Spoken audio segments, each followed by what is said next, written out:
would do is go ahead and open that up, and then we, if it's okay with you, just kind of go through the comments and see where there are a couple of discussion points, but and so we can have conversations about that. Then if we have time, I started drafting like the informed consent, kind of the introduction. So we might be able to take a look at that, or we might want to wait until next meeting for that. And then just a quick update on where we're at with Qualtrics. We are there's been some back and forth on which version of Qualtrics we're going to purchase at HEC, but we think I think it looks like we're going to be able to solidify that purchase really quickly. So I've been trying to push to make sure that we have it by the end of February so that we can get the pilot uploaded, because that's our next point, is getting the pilot out towards the end of March. And then I've also asked if we can purchase SurveyMonkey and have the alternate version there, so we'd be able to provide the survey in 2 platforms, on Qualtrics and on SurveyMonkey. And of course, both of those would be available via desk, laptop, computer, or phone. And the reason I selected SurveyMonkey was because the security is better than Google. The flexibility is much better than Microsoft Forms. And even if a school doesn't have SurveyMonkey currently, an institutional license looks like it's about $300 a year. So it feels like, even though that's an extra burden for them, getting the whole survey package might make it worth it for them to do that. And we really want to encourage them to use one or the other platforms so that all of the questions are presented consistently. I don't want somebody to try to enter 105 questions and all of the potential for human error that can come along with that. So that's so that's my update.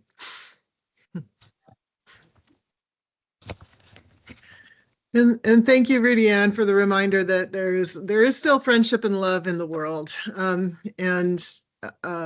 Yeah, and it is a long weekend, so that's always a good thing. Yeah, thanks for the reminder of the long weekend. I actually did not realize that yet. Oh yeah. So, yeah. Okay. All right. It's not a long weekend for all of us. No, just yeah. Those of us, I think, at the state government are the only ones who really get that off. We do some of the federal holidays, but not all of them. This is one that we miss, but we get about half of them. Yeah. Okay. All right. Are there any other updates? Can I and welcome, Susanna. I see you there. Hi. Go ahead. Good morning. Good morning. The latest, I had just mentioned, the latest draft of the survey is publicly available, of course, and it's in the chat. You should be able to see that. I can put it in again. There. Okay, I just put it in again. Okay, yeah, I've got it open. I'm going to go ahead and share screen, and then we'll just run through the comments real quick, because I think well, I don't know, it'll be real quick, but we'll run through the comments. So. By the way, I always enjoy these really nerdy discussions that we have here. So when we have disagreements, I find them really fascinating and very collegial. So I really appreciate that from everyone. Okay, let me get this out of here. Okay. And yes, I am sharing the correct screen. Let me make it as large as I can. Okay, so because I've made my screen large, I'm going to have a hard time following along with the chat. So just holler, okay? I'm going to start up at the top. By the way, this is the version I went through, reduced it to 105 questions. Adea had made some really great comments. Kelly had made some really great comments. I responded to them, and I incorporated most of the changes that folks had suggested. So I'm just going to go up here to next comment. And so I had suggested that this question and the following one be optional, because they're not going to be really relevant to all schools.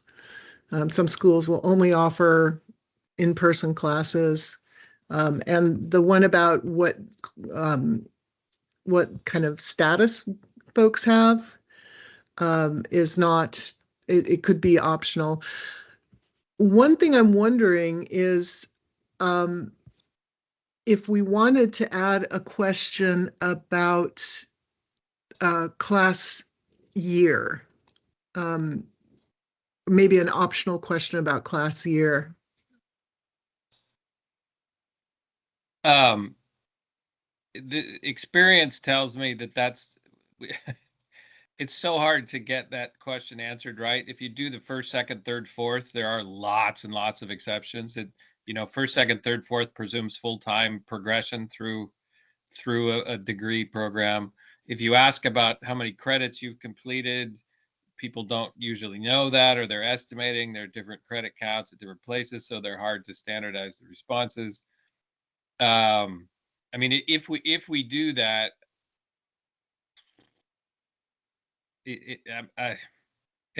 it's challenging. It seems it's one of the best examples of it seems so straightforward until you start to write it out, and then you find all kinds of exceptions that people will or ways that they'll struggle with how to answer it. So we could try. If we do, I would suggest we do something like, I'm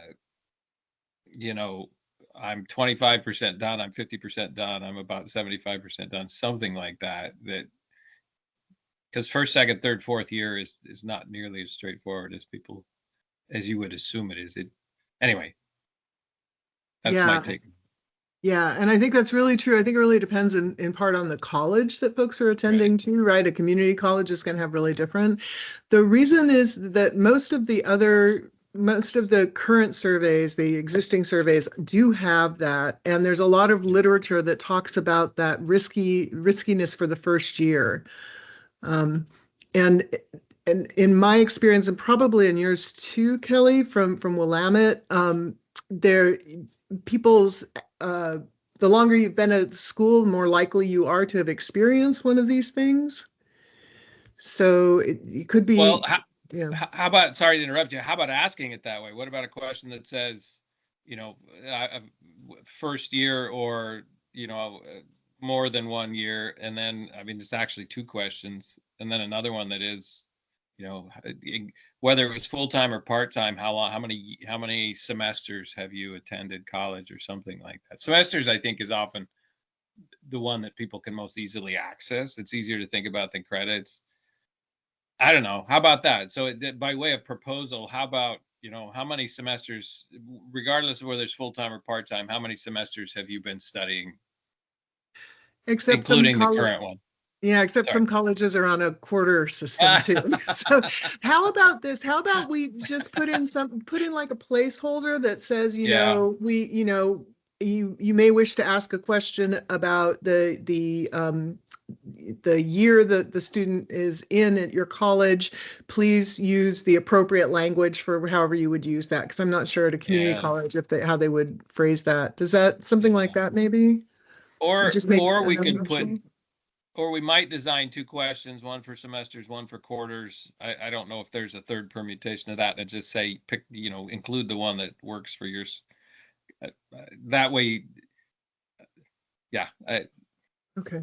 Sorry, this is, here we are in one of those wonky conversations again, but like this is, I've made so many surveys to try to get at this, and it confuses some people all the time. It just is so hard to do in a way that makes sense to people. I gotta ask a question. Would you want to do it in years or no? Because I would be thinking if I'm doing semesters, and let's say I am higher up, I've been here for a long time. Let's say I'm a fifth year senior. Yeah. I'm like counting, like, when did I start? No, I started counting these things. And did I go that summer? So I don't know. Yeah. But then a day on top of that, then we also have to, I mean, remember, this is going to everybody at a school, right? So how are graduate students supposed to think about themselves in this context, right? Mm-hmm. But actually, though, let me say, I like your idea. I do think if you go to years, if you were to frame it as, regardless of whether it was full-time or part-time, how many years have you attended college? Mm-hmm. Then you don't have the semesters quarters problem. You don't have the full-time, part-time problem. You could say, if you were a graduate student, check 5 or more, something like that. But I do think, Dea, that's a good solution. I think that might be the cleanest way to solve this, is to focus on years. And how many years you've attended this college, right? Not college in general. Yeah. Well, So- Rowan, to your point though, is it about the first year that you were ever in college that you're at highest risk, or is it the first year that you were at a particular college? Well, we're I would have asking- been. Go I'm ahead. sorry, go ahead. Sorry. No, please. Well, we're asking about people's experience at this institution. That's sweet. So, My worry there is that it confounds what is otherwise a good analytical point, which is, if we assume that most first year college students are between 18 and 20 years old, that's a useful distinction. But if we have those true, if you will, first year college students mixed together with 22-year-olds who are in the first year at another school, now we're treating them as if they're the same if we just ask first year. But more evidence of how challenging it is to ask this question. We don't need to get bogged down in this one. yeah, we'll have their age because we've already asked that. So, for example, when when I returned to school, I was like 30 years old, right? So I was a 30-year-old first year student. So I think that, there'll be some ways to do that. One of the reasons for asking about how long someone has been at a school is that there's really good, across all different kinds of risk, not having a community entering a new kind of social setting puts people at higher risk for experiencing some kind of unpleasantness. We really saw that, for example, in doing HIV work for young men who were just entering the bar scene. They were at much, much higher risk because they didn't understand how the system worked and they didn't have support people there. So I think that's one reason why, even though we might be talking about older students, not having the support network there might be part of it. So, Yeah. That's That's helpful, true. Rowan. Thank you so much. Yeah, I was trying to wrap my head around why that mattered, but no, that makes sense if they're trying to actually see or capture the support structure when anybody comes in at any moment in time. Yeah. And we really, I saw that at the college that I worked at. There were a lot of predatory upperclassmen who would look for, freshmen, incoming students, try to isolate them, get them into really awful situations and then tell them, oh no, this is perfectly normal. And then when they tried to seek help, there wasn't anybody around because all of their social contacts were the partners, right? Yeah. Final thought, I think that between age and a simple question that asks about first, second, third, fourth year, you could probably discern most of what we would hope to know there. So I think that's a good solution. Okay. All right. So we'll put that in. And then I'm going to go to the next comment, which is, let's see, that one.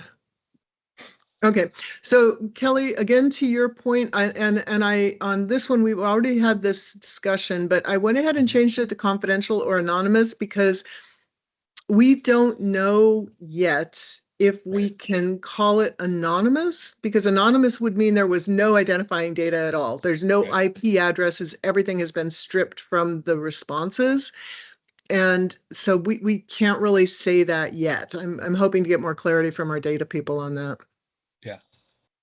I think just making sure that we don't lose track of it is fine. It seems like we're all in agreement on it. So that one seems resolved. Okay. Yeah. And I've actually kept that comment open as a placeholder to remind us that it's still a concern. Okay. And then, all right, this question, please describe your gender. Describe your gender in any way you prefer. And remember, this again is from the Oregon Health Authority's Real D SOGI. So yeah, so how do people feel about removing the question? We don't have to keep it.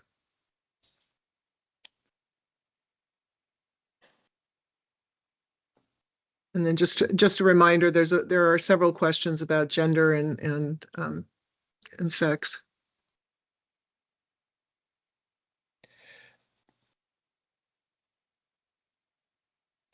I think I'd be inclined. I mean, I have vacillated back and forth on this.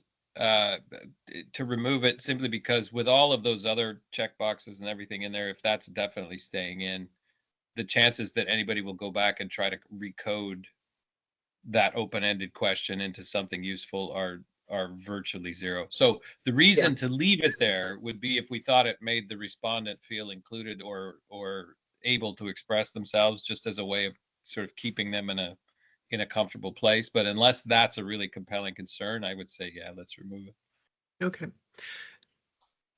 And I'm comfortable removing it because in the next question, we do say not listed my gender is. So people have the opportunity to describe themselves however they want. We're not eliminating that from them. So, Yeah, okay. All right. We'll go ahead and let me turn track changes on. Hang on. Where is it? There it is. Is that on? Yeah. Okay. All right. I'm going to go ahead and delete that. Okay.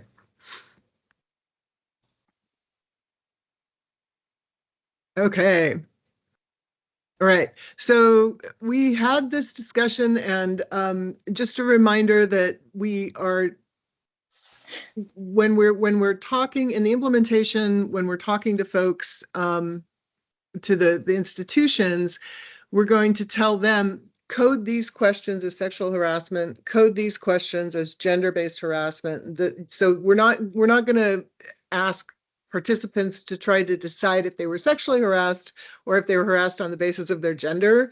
We're just asking them a question that would meet the definition that we've decided. Remember, we have our list of definitions, though.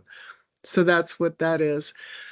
And then the question about unwelcome versus unwelcomed verbal or written comments. So this is a question that came up next. So is the question made unwelcome verbal or written comments about sex or sexuality, or is the question made comments in a way that made me feel unwelcome? And I prefer the latter, because if the question made me feel unwelcome, then by definition, it was an unwelcome comment. And feeling unwelcome, so I'm thinking about a situation where there's a math class and it's all female identified people except for one male identified person. And one of the girls says, gosh, wouldn't this be great if it was all girls? And that's a situation where the comment would make someone feel unwelcome.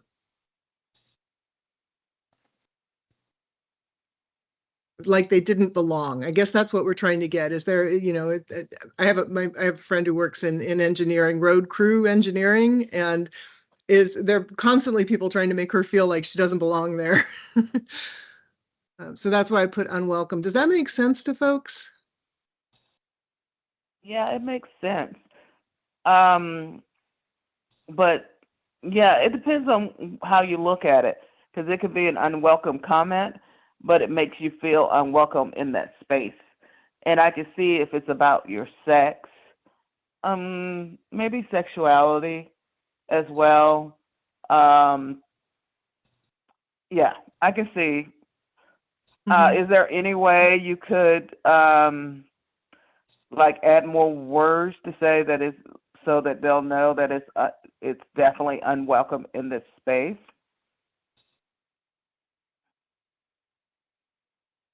Or I don't know.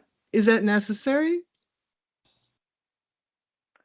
Is it necessary? I guess they can interpret unwelcome any way they want. Because when I interpret it as unwelcome comment. And when you just said that, you just made it like unwelcome in this space. So I was like, okay, I didn't know she was interpreting it like that. When I read it, I was like, oh, okay, whatever they did made me feel like it's an unwelcome comment. So I guess you could just leave it for the person interpreting it. Yeah. In the introductory language, where the second sentence there is, just to be clear, we are asking about things that someone else did that you did not want. Does that kind of get to that, it being an unwelcome comment? Well, can I ask, I mean, maybe I should have brought this up a few weeks ago, but I mean, you go through iterations and sometimes you notice, sometimes you don't. But what if we just consolidated all of those into the one word unwelcome? In other words, it would say that made me feel, or to ask me to do something sexual with them in a way that was unwelcome. Now, does unwelcome then include uncomfortable, intimidated, offended, or unsafe? Like, is it inclusive of those things? I mean, I think having having a question with 5 different modifiers like that, or is a risky way to ask a survey question. I'm just wondering, could we solve this problem by reducing it to one word that's inclusive of all of them? Like unwelcome. So in other words, asked me to do something sexual with them asked I me like to do that. something sexual with them that was unwelcome. Period. Like, does And that? you define that unwelcome at the beginning of the question and what that means. And it can include everything. At the beginning of the whole block. Before you Yeah. enter. Oh, I like that. So from a survey processing point of view, which I really wonk out on, like, that's a much better way to ask it. My concern is are we losing something essential by not elaborating? And so I don't know. I'll stop there and see how people respond to that. Okay. So Adea, do you mind if we go back to your personal example? Do you remember that? I don't want to bring it up if you're not comfortable with it. No, I don't want to tell my age. I got gray hairs that I'm No, trying to when mask. you had But brought up yeah, I'm very comfortable. It happened when I was 18, Okay. taking a class at a school, and I did a project. I had an A in the class. I did a project. He gave me an F on the project. I ended up with a C in the class. I didn't know it until the grades came out. Called the teacher, tried to discuss it, and he invited me to his house to discuss my grades. And I said, I'll take the grade. So, yeah. Okay. So would the word unwelcome capture the way that made you feel?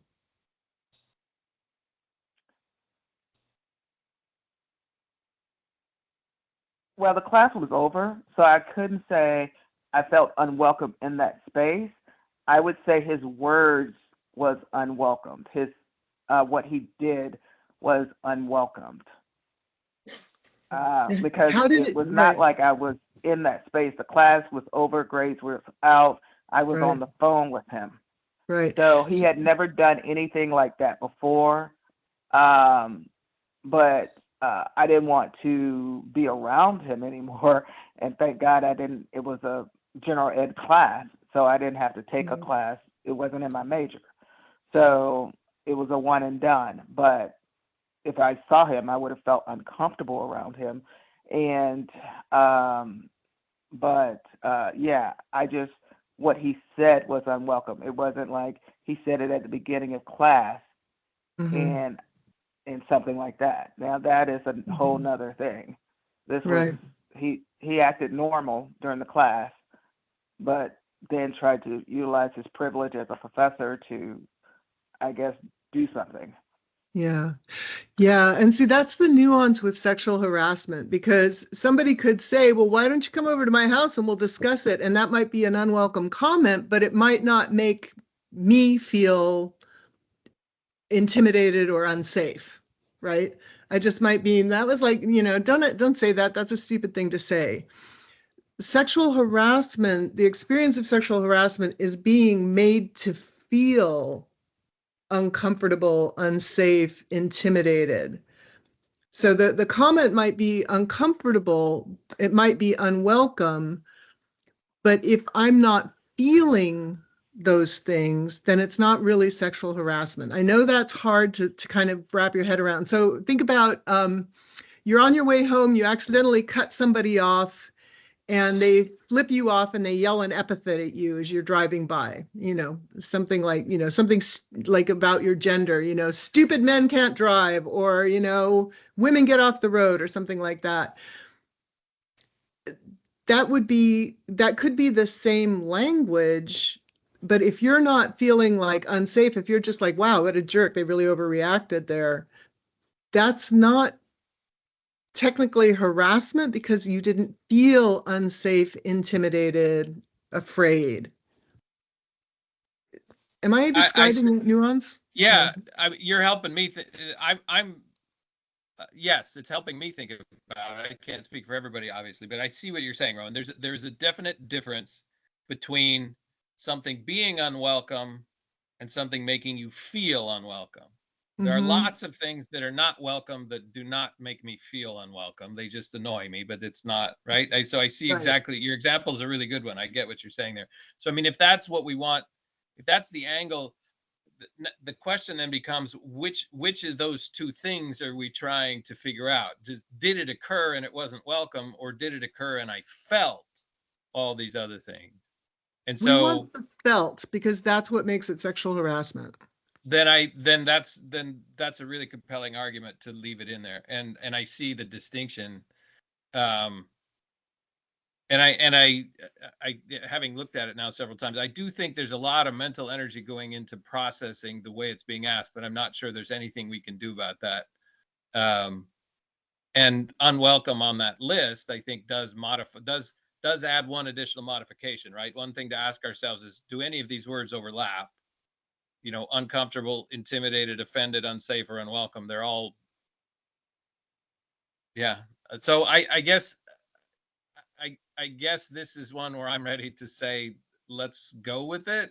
And as we monitor over the years, we may end up thinking we should change it. But I see your point I'm convinced by your point. I see what you're trying to get at. And I think this is, in order to get at that, this language makes sense. And I can't think of an alternative to simplify it. And I agree with you about the mental energy. And the only reason that I feel like we're minimizing that, there's a lot of mental energy the first time, and then the second time you see it, you're seeing the same list of modifiers. Agreed. And so that means you can just kind of, okay, now I know what they're asking, and you can kind of bleep through them. But yeah, that first one does take a lot of mental energy. And we can't just say made me feel icky, which is kind of what we're, or creeped me out, or, something like that. Right. Yeah. Yeah. As I've said before, like the really good survey questions will never have a clear resolve. So we just, we reason our way to the best one. And I think I'm ready to agree with you and leave it as is. Rowan, and I just want to appreciate, honestly, you splitting that into what someone is actually feeling in a moment versus what others perceive it to be, and I think there's been a lot more of that happening in the world where a moment in time is perceived, whether it's culturally or whatever. I'm not saying it's an excuse, but I just think the line has been blurred into what that moment in time could actually be for an individual. And there's been more cases where that individual may not have felt something, but the pressures all around them made them go that route, if that makes any sense. So I guess I'm just appreciating the distinction of just recognizing, how the response of an individual in any given moment. And not to say, though, that there isn't blatant things that could happen. Of course there are, right? I just want to just appreciate that you lifted up that there is a nuance in reaction to certain things. And to the point that was stated earlier, the sometimes surveys may not be able to capture that completely. Yeah. Yeah, one of the things that drives me nuts is the reasonable person standard, because that's usually, no offense, Kelly, it's usually, an older professional white guy is considered to be the baseline for, for what a reasonable person is. And, I've heard people say, well, I don't understand why she would have a problem having the rapist in the classroom, because it's not like he's going to do anything in there. It's just, yeah. And that's a great point too, Rowan. And you're making me think about the situation. I don't know if you all follow the soccer news, but what happened with the Spaniard female player and the owner of the team, where in celebration he kind of pulled her. He pulled her in and like forced a kiss on her.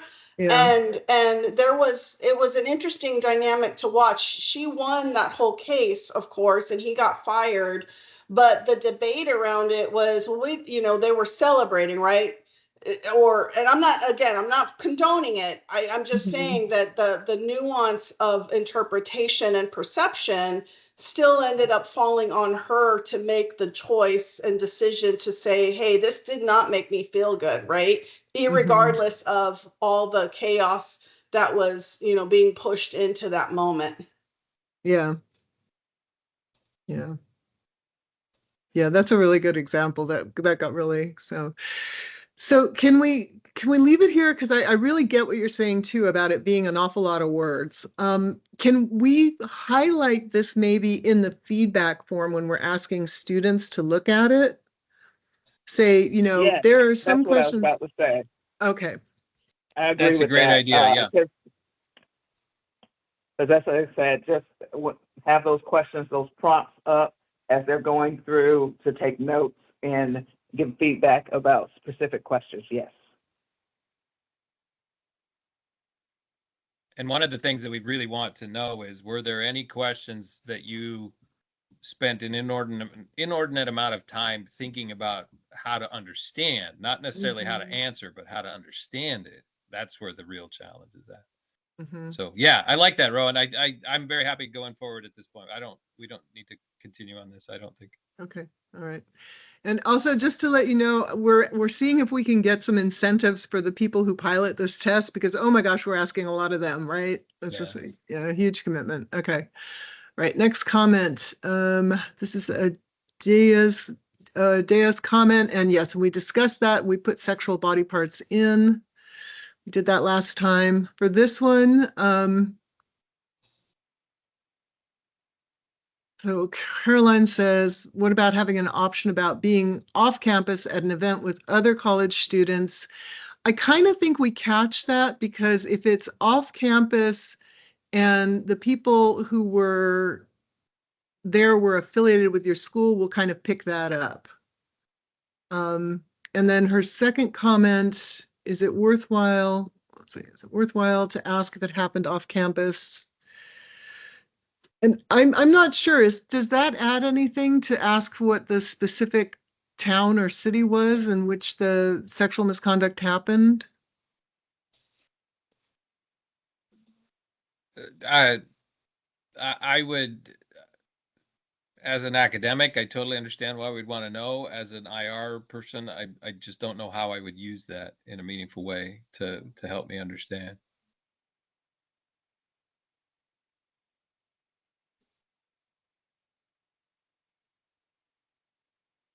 Is this something a university could do something about? Right, exactly. Right. Well, I we mean, know what. No, go ahead. Sorry. Go ahead.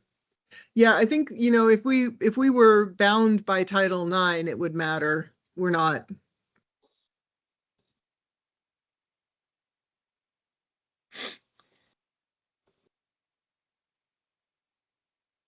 Sorry, Kelly, what were you going to add? Oh, no.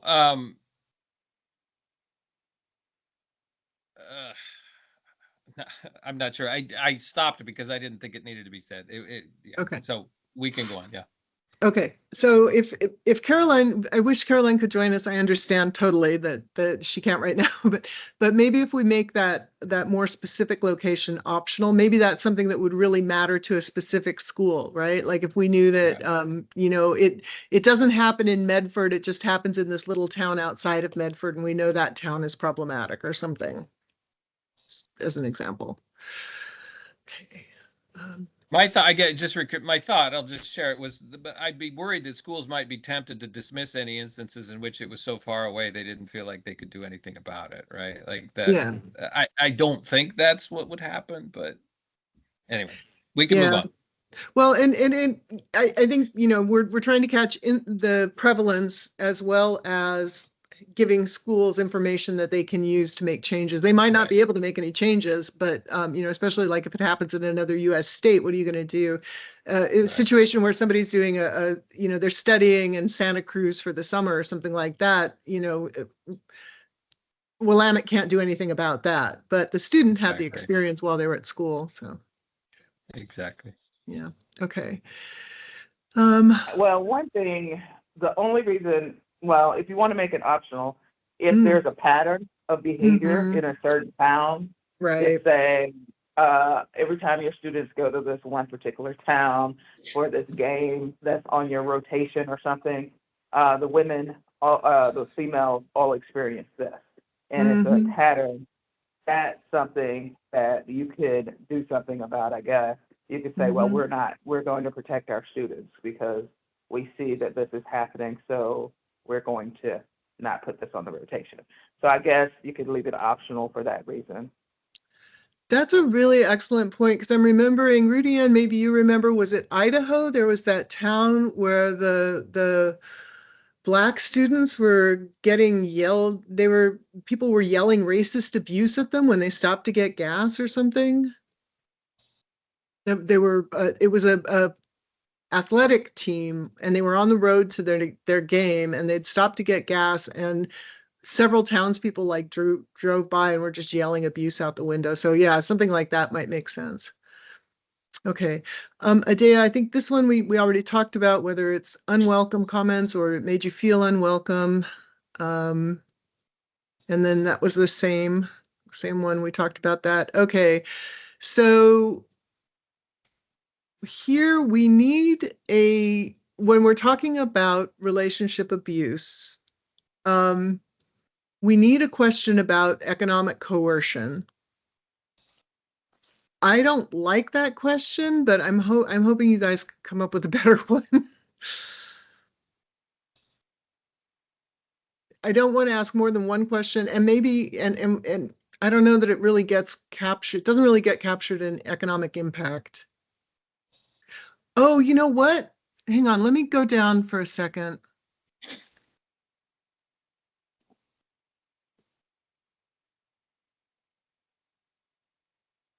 Actually, let me come back to this one. I'm going to come back to that one. Sorry, hang on, let me go through these again.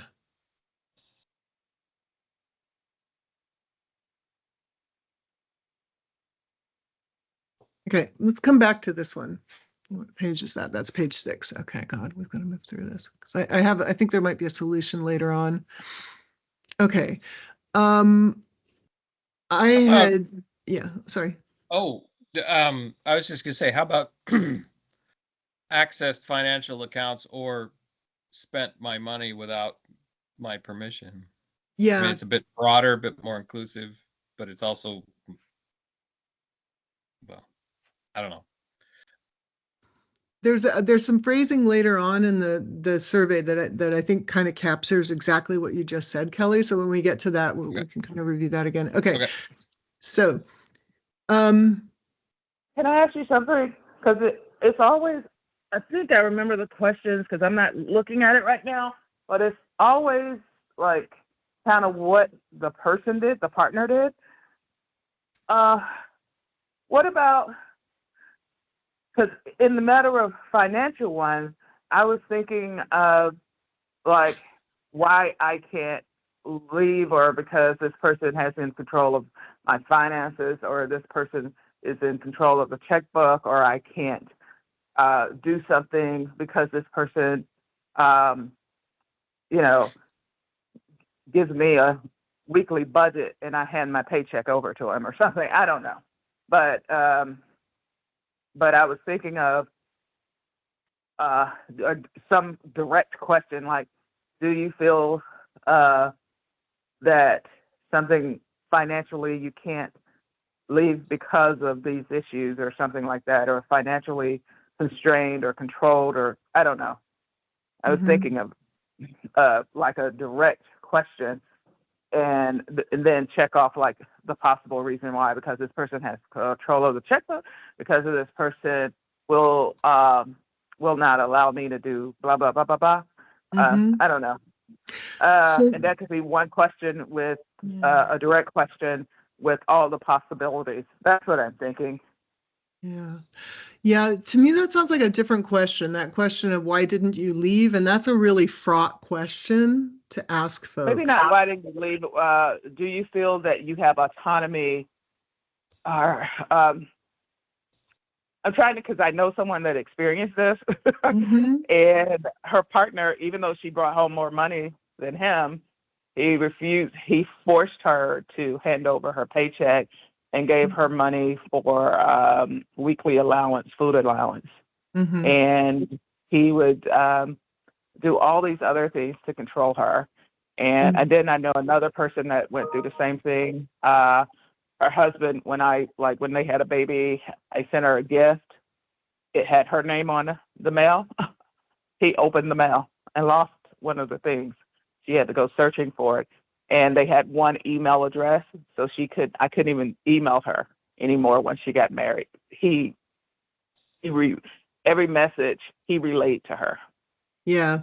That's the thing about abusers. They're so inventive. They, when they come up with, every time I talk to someone who was in an abusive relationship, especially the really smart ones, they can develop these really very specific ways of control, like the one email address, right? I think when we come to the language on economic impact, there is one phrase in there that might fit exactly what both you and Kelly were talking about. So why don't we go ahead and come back to this one? But yeah, your points are really well made. Okay. All right. So this one, we are talking about lack of permission, and there was a suggestion to make the above check boxes that someone has to click to proceed. It's coercive. Kelly says it feels like too much mental energy. I kind of agree with that. Do folks feel like these should not be check boxes? It could just be information.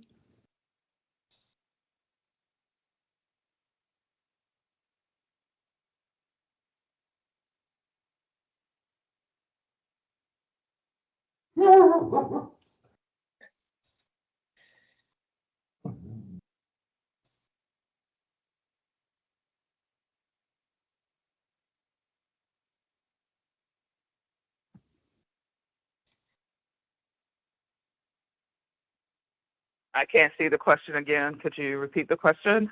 Sure. What question asking, so I can at least try to voice over?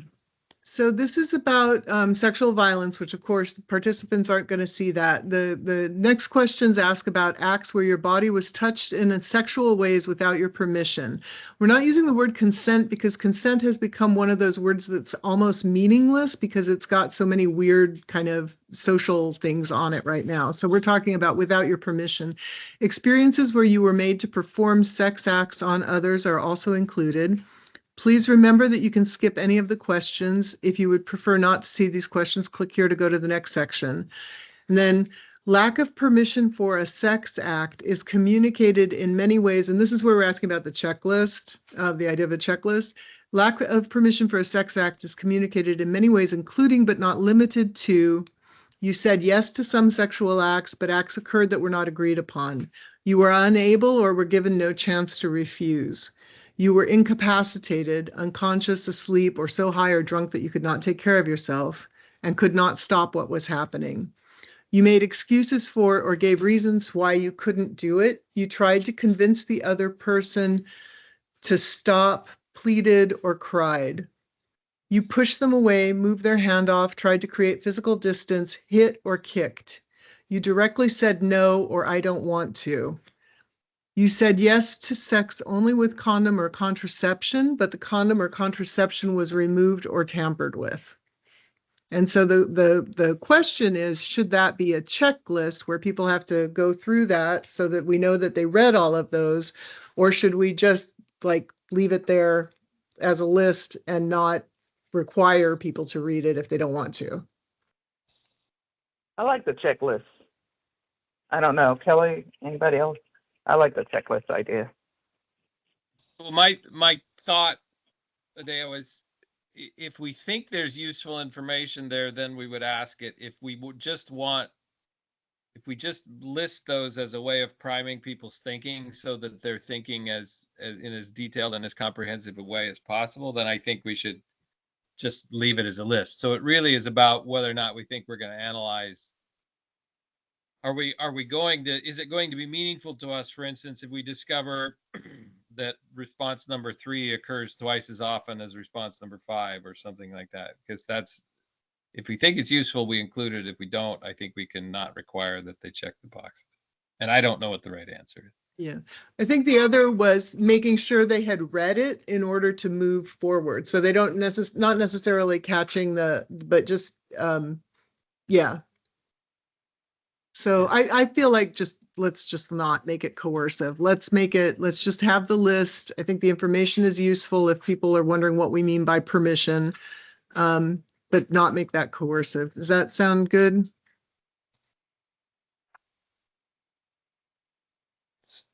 I'm Okay. good with that, yes. I'm All right. fine either way. All right. So Caroline is asking, now when we get down to the list of possible things that someone might have done to get you to have sexual contact with them, Caroline is saying that she feels like these are too traumatizing, that there's too much information here, that it could be really difficult for someone to read. This again is that tactic first language from the SESV, and it's an abbreviated version, and some of the wording has been changed. But I'm sorry, I'm going to read these for Adea. So the kinds of things we're asking are, since you enrolled at school, has someone done the following things? Select all that apply. Gave me alcohol or drugs to make me impaired and unable to give permission to or stop them, so they could have non-penetrative sexual contact or try to have penetrative sex acts or try to. So we're not being specific about. We in the previous section we describe what we mean by penetrative and non-penetrative sexual contact and sexual acts. So that's where that's the only place where they're seeing language that says someone using their mouth, lips, or tongue to touch your penis, butt/anus, or crotch/genital area. So that's fairly explicit, but I feel like we have to have that because we need to let them know what we mean by sexual acts, right? So I'm not sure if I think Caroline is asking about the tactics, if this feels like it's too much information, it could be traumatizing. So that's gave me alcohol or drugs. Gave no advance notice, so I could not give permission or say no, including times when I was sleeping or semi-awake. Threatened to physically harm me, someone close to me, or my pets. Used any kind of physical force, such as holding me down with their body weight, pinning my arms. Withheld information about their sexual infection status, lied about using birth control, or tampered with or removed a condom. Pressured me by saying things such as, don't be so uptight, no one else would want you, you owe me, or by questioning my sexuality.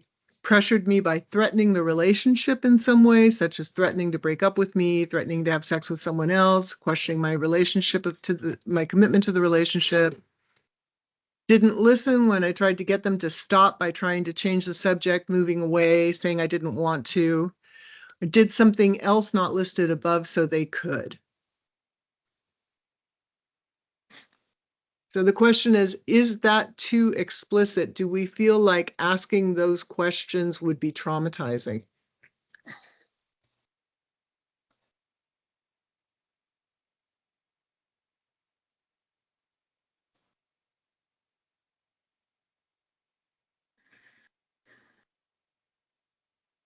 And Kelly, also, if you want to talk about your concern with that question, because you had a very similar one. Well, I mean, I think sort of the well-being of the respondent is more important than just whether they feel sort of taxed in energy over having to read so much and process so much. I mean, I think we should answer the first one first and then ask the second one. So your question about, is it traumatizing? I mean, I think is more important than whether or not it takes a lot of energy to complete the read. And we may end up answering both of them at the same time depending on what the answer to the first one is. So, could you have a statement that tell them what it's about more in detail? Like, this is going to ask more details about the incident or incidents you could have experienced or something like that. Try to answer. If you feel like you cannot, please exit the survey. I mean, not the survey, but go skip to the next question. Yeah, or something like that. there's a bunch of introductory language. I think we Okay. can, there's certainly some room for tooling that, but we're asking about ways in which acts in which your body was touched in sexual ways without your permission. Please remember you can skip any of these questions. If you would prefer not to see these questions, click here to go to the next section. Then we talk about what lack of permission means. And then we say, we will ask questions about non-penetrative sexual contact and penetrative sex acts done without your permission. Below are examples of what those terms mean. And then we describe non-penetrative sexual contact includes, penetrative sexual contact includes, and then we ask the questions about the tactics used to get those. And just to be clear, if someone responded affirmatively to any of those tactics listed, that would meet the definition of sexual assault that we're using. I would say I'm on the side of keeping it, as long as you've gotten those things there. And when you test it, it could be one of the questions that you say, hi, tell me how you feel about these questions or this particular question. And also one of the things that I did, I made sure whoever the tester was to make sure they're not giving their real answers. Mhm. Like, okay, I don't want you to tell me your experience because I don't want you to go away traumatized. I want you to think about it critically about other students, how they would feel answering this question, something like Mhm. that.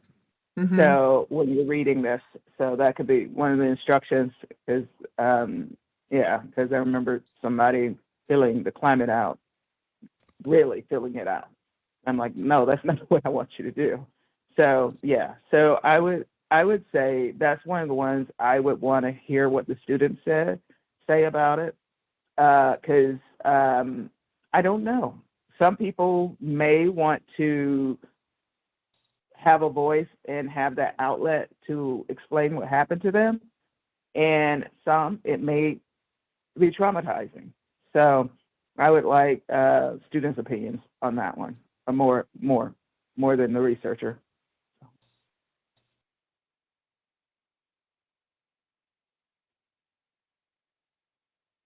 Kelly?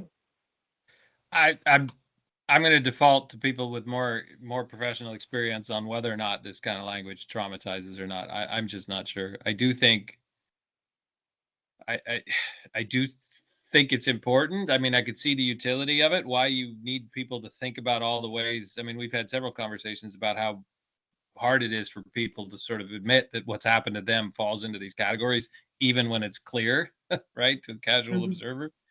So I would default to people. Rowan, you have a lot more experience with this kind of thing. Adea, your arguments make sense. So I'm not taking the easy way out. I hope I'm Yeah, I'm persuaded the by the same. argument. I'm persuaded by the arguments you're making, and so I don't have an argument against them. I'm fine leaving it in. I don't. I think it would be helpful. Well, okay, I think it would be helpful, but I think I probably need to defer to because I've done some research on violence and things like that, and street harassment and other things, but I don't know. Um, I would just want more data about from the students themselves. Sorry, I had to grab a bone for the dog.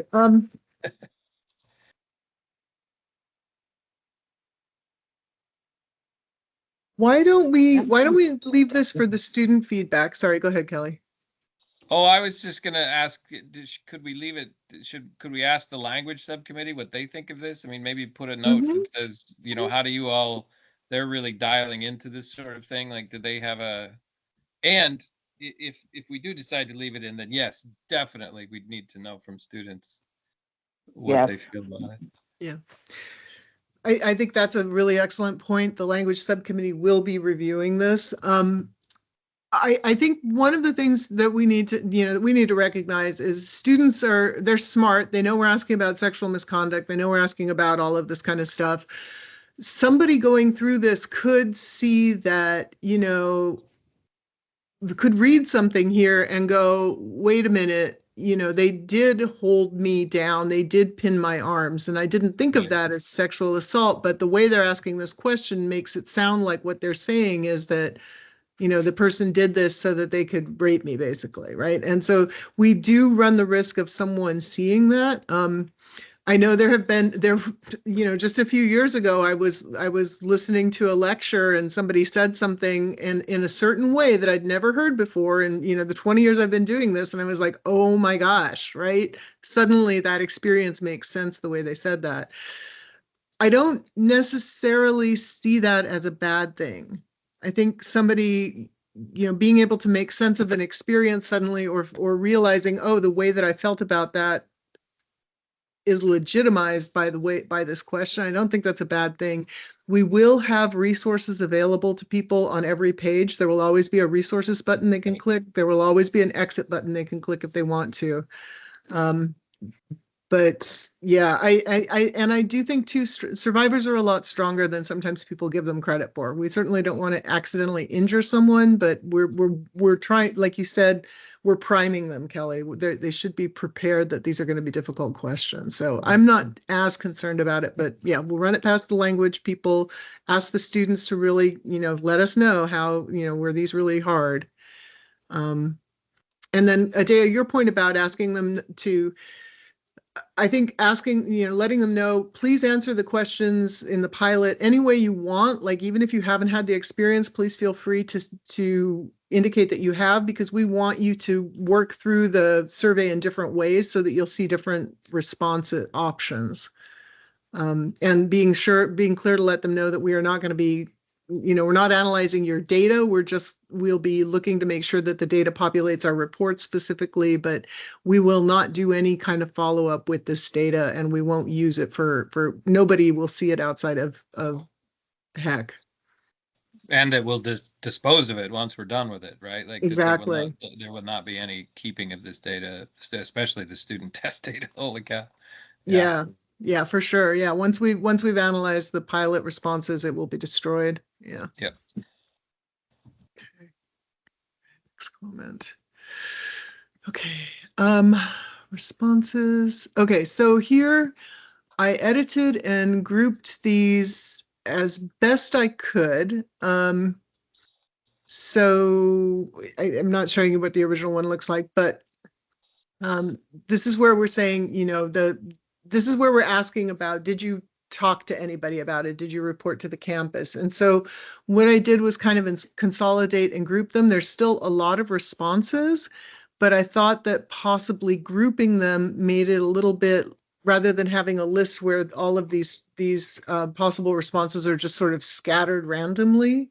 I thought this might help people cognitively process that many options. And again, I think it's important to give folks this many options because we want them to have an opportunity to say why they didn't do it. And I have heard students say, I didn't tell anybody about the sexual assault because I was in the middle of finals and I just didn't have time to deal with it. And I figured I would deal with it later on. So I want folks to have that. But does the grouping here make sense to folks? Or is it not really helpful?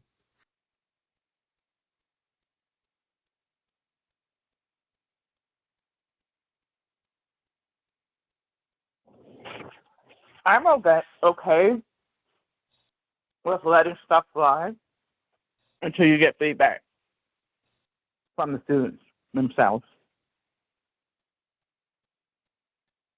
I think it's definitely an improvement, Rowan, and I agree with what Adea just said too, which is like, I think we should go ahead and go forward with this and see how students respond to it.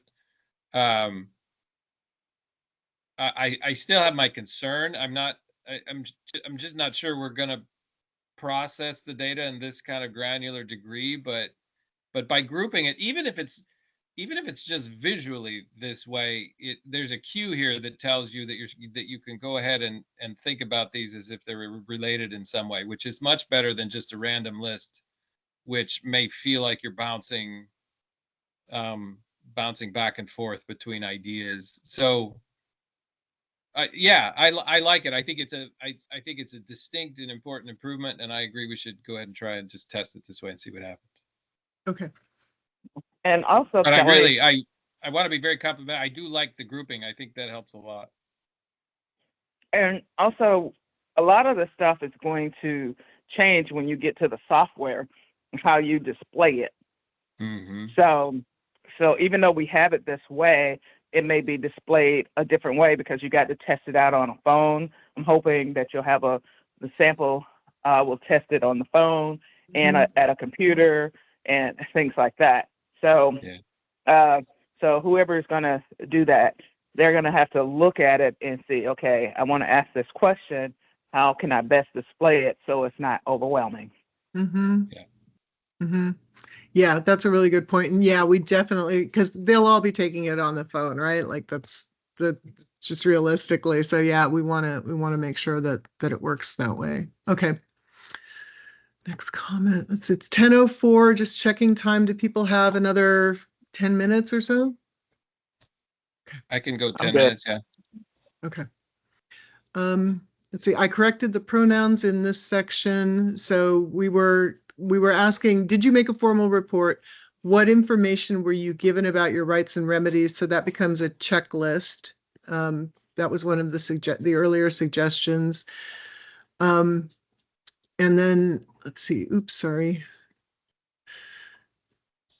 And then Caroline asked, do we have to have this question? And again, I wish that she was here so she could tell us about this. I feel like this is really important because part of what we want to know is when students are asking for help from the school, are they getting what they need? Are they getting assistance? Do they have and if somebody told someone outside the school and had a bad experience in their response, the school cannot impact this. So I changed it so they will only see this if they told someone at their school. So folks who didn't tell anyone at their school would not see these questions. So I hope that addressed Caroline's concern. Does that make sense to folks? Yeah. And I didn't have a problem with this section. I thought it was sweet and compact. Okay. If I'm remembering right, it wasn't that many questions and it asked. It was pretty to the point and got really useful information. Okay. All right. And now we're into the effects and impacts. And then Adea, you reordered the list. Thank you for doing that. I think we're pretty good there. This is the one that I was talking about. So Adea doesn't like this, doesn't want this in this section. So I'm wondering, what if we take this, cut it out of here, and put it into this is where we're talking about the economic impact because of the sexual misconduct. Since that is really mostly that would almost always be someone they were in a relationship with, it makes sense to have it in the relationship abuse section. And it could be that economic coercion option. Does that make sense to you, Adea? What was the question again? So if the other person took my resources or did not pay money they owed, for example, took money, made online purchases using my account, borrowed money, didn't pay rent, etc. And then you had said, does this answer the effect question? I think this should be removed. And so what I'm suggesting is removing that the other person took my resources, etc., and putting that reframing that and putting it in the economic coercion, replacing the economic coercion in the relationship abuse set of questions. So let me show more. Yeah, that probably belongs there, but I hope you have more than just one that, because I don't think that captures all economic coercion. No, it doesn't, for sure. Well, how about if we just add or other forms of economic coercion, right? Just to sort of make. So, I mean, as I commented, Adea, you probably haven't seen this. I agree with your comment that line does not fit with the other responses, and I think it can be removed. And Rowan, I do think it's a better it's better wording. Like, so they took my resources, they did not pay me money they owed me. I think you could also, if you wanted to be fully comprehensive there, or engaged in another form of economic coercion. Mm-hmm. And then put it, and then substitute it up above, right where you were suggesting we were uncertain about the economic language. So Right. I sort of feel like we're all in agreement more or less already. Okay. Sorry, I'm looking for the page that goes on. I'm having trouble finding it. Oh, here we go. Okay. All right. So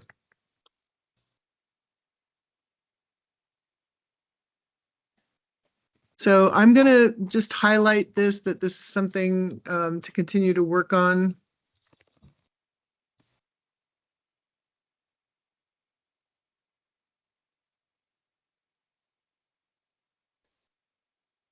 And I'll send you the, when I come up with it, I'll play around with that and try to find something that sounds better. And I'll, when I send the draft out, I'll ask you to take a look at it and let me know if you think it looks okay.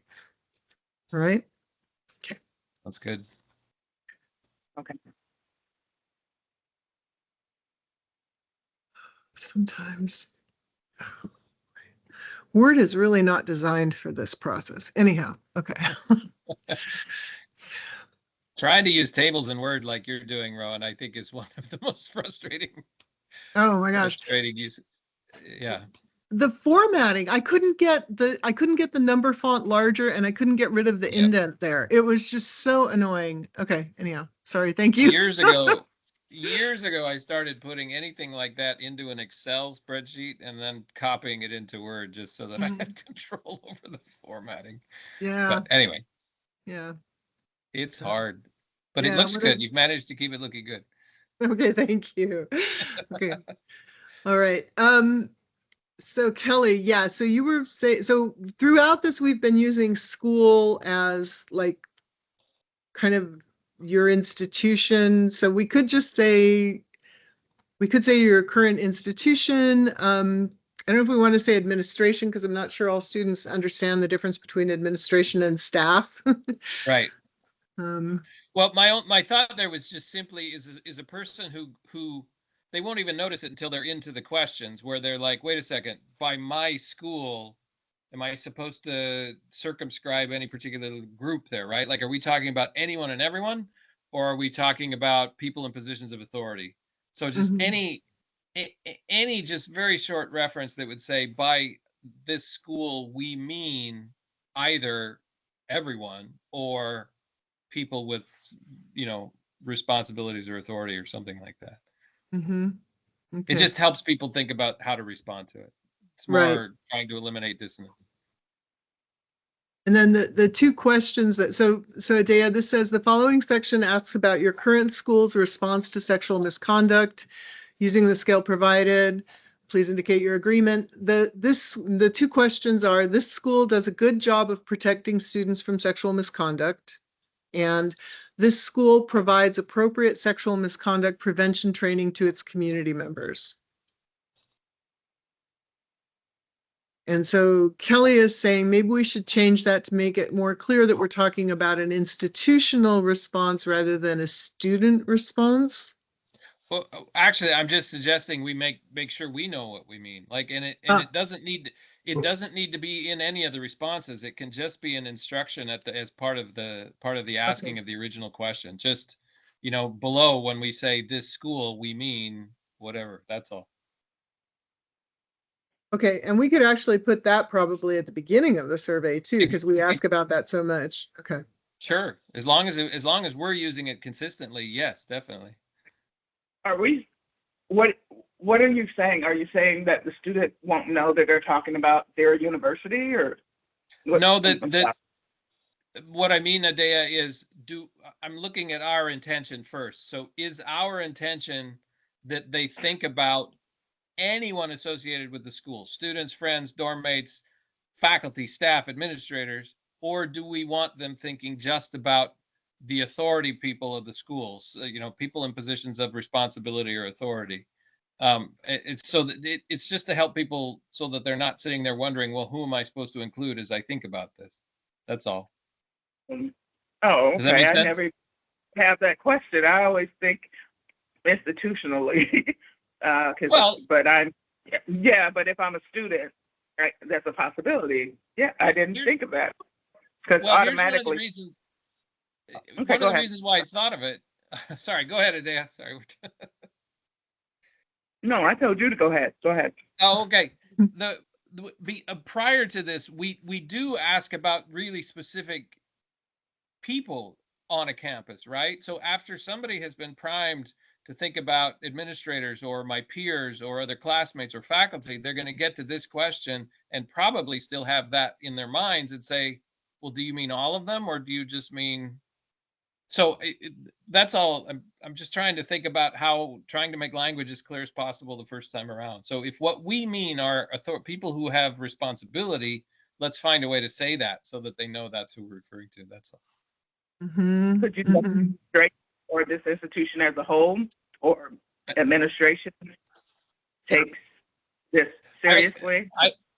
Yeah, I agree with Rowan's comment, though, that most students don't think differentially about staff or administration or things like that. So language of something like, positions of responsibility or something. But I mean, maybe we do mean everybody. If we do, that's all we need to say is by this school, we mean everybody from students to faculty, staff to everyone. Okay. And I'm going to put a question mark there because I'm not sure that makes sense, but okay, I'll come back to it, work on that one. Okay, Yep. and then let's see, next comment. Oh my God, we're done, y'all. Okay. Pat on the back. Woo! Yes. Okay. Okay. Oh, I sorry. I see that Susanna and Rudianne are gone. Okay. I think we're good. I feel like we have a version of the survey that with a couple of tweaks we're ready. Yeah. Does that feel pretty good? I agree. Yes, I feel good. I agree. Yay! Okay, so our next meeting then will be on the 24th. I will send off these. I'll work, like I said, I'll work on the I'll do some tweaking. I'll send you the language. You can let me know what you think. And then we'll have a final version of the survey that will go out with the meeting materials for the full council meeting on the 24th. And then the language, sorry, next thing will happen. The language subcommittee will look at this. And then after they've made any comments or anything like that, then we'll have a final version that can go to the council just to let them know we're not asking for approval because, if we don't get quorum, then we're screwed. But sorry, didn't mean to say screwed. But, that wouldn't be great. So yeah, and then we'll be good to go. So if they've got, we can give them like a week to give us feedback after the council meeting. And then we'll be ready to enter it into Qualtrics. Hopefully we'll have Qualtrics by that time and we're moving right along. Good job, all. Yeah. Thank you all. Thanks. Those are fun questions. Today, thank you for being here, calling in. What do you say?